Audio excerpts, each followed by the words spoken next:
Imposter syndrome is that feeling that you've stumbled upon all your accomplishments through just blind luck instead of skills. And sooner or later, everyone around you is going to find out and you're going to be exposed as a fraud. We've all had these feelings at some point.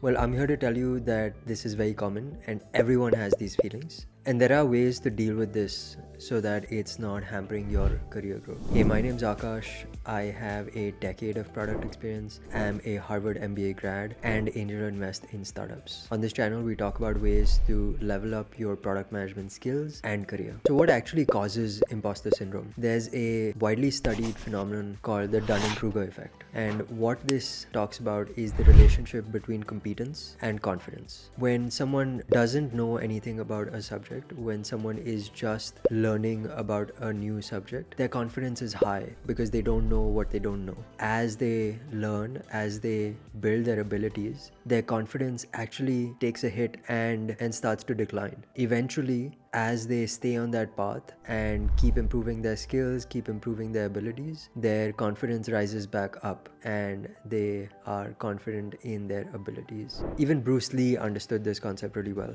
And one of his quotes is my personal favorite, which essentially says, at first, a kick is just a kick, a punch is just a punch. But as you start to learn the art, a kick is not just a kick. You're thinking about all the aspects, all the techniques, everything that goes into making a kick a kick. And then eventually, as you master the art, that's when a kick becomes just a kick again, where it's second nature to you and you don't have to think about all the underlying mechanics and your confidence is high and you don't have to worry or think about these things. So I found 6 ways to effectively deal with imposter syndrome.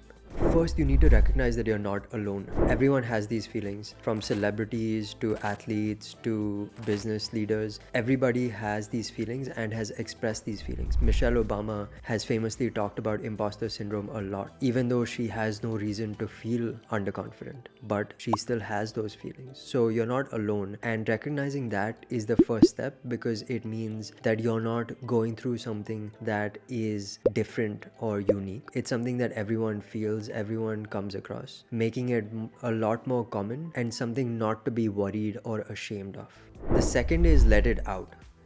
Speak to your manager, your peers, colleagues, friends, anyone around you, and tell them that you're having these feelings. More often than not, as you express these feelings, you yourself will realize how foolish you're being or how you are overthinking something. And when you don't get that realization yourself, you'll get feedback from the people around you saying, hey, we don't think that way. We think you're doing a great job. We think you're very confident. We think you are the perfect person for this role. We think you're actually killing it at this role. So there's no reason for you to feel underconfident and unsure of your abilities. The third one is something that I myself have struggled with, which is embracing imperfectionism. Not everything has to be perfect. That document doesn't have to be formatted perfectly or aligned perfectly to have the impact that it needs to have. The video that you're making doesn't have to be perfect. Every scene, every word, every statement doesn't have to be perfect. As long as you're getting the message across, as long as you're getting the essence across, don't worry about the details, because when you worry about the details, there's no end to that. And that's when you start questioning your confidence and questioning your abilities, saying, if I'm not able to get one document out, do I deserve this role? If I'm not able to publish one video, do I deserve to be a content creator? These are all feelings that come up because you're chasing perfectionism. But like I believe for every product manager, perfectionism is the enemy of getting shipped. You want to visualize your success. You want to envision what it is like 5 years from now, even 2 years from now, even 6 months from now, or at the end of this project that you're working on. What's it going to feel like when you've actually overcome your shortcomings, you've overcome your problems, you've overcome the issues that you are seeing and actually delivered something, actually built something, actually succeeded at something. Visualize that, think about that, focus on the success, because someone who focuses on failures is prone to fail, but someone who focuses on successes and focuses on achievements is bound to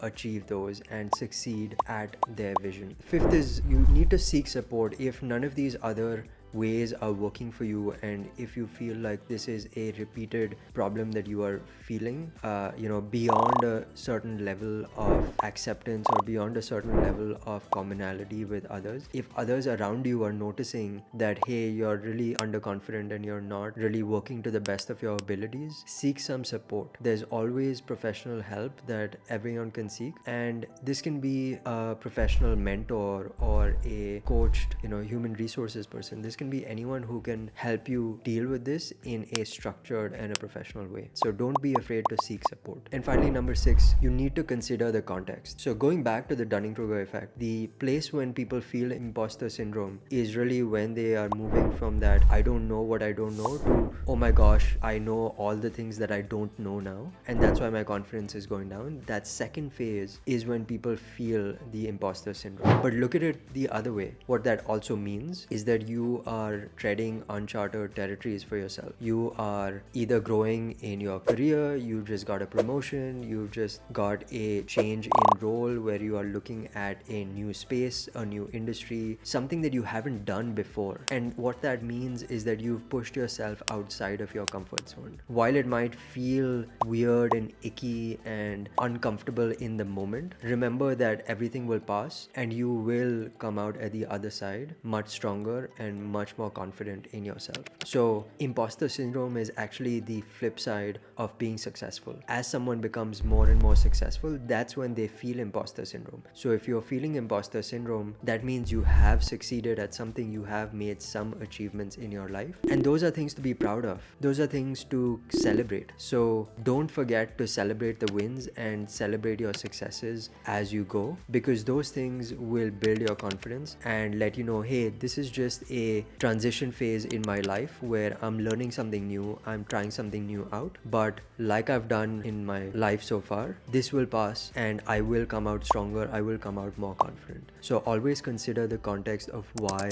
are you feeling this imposter syndrome.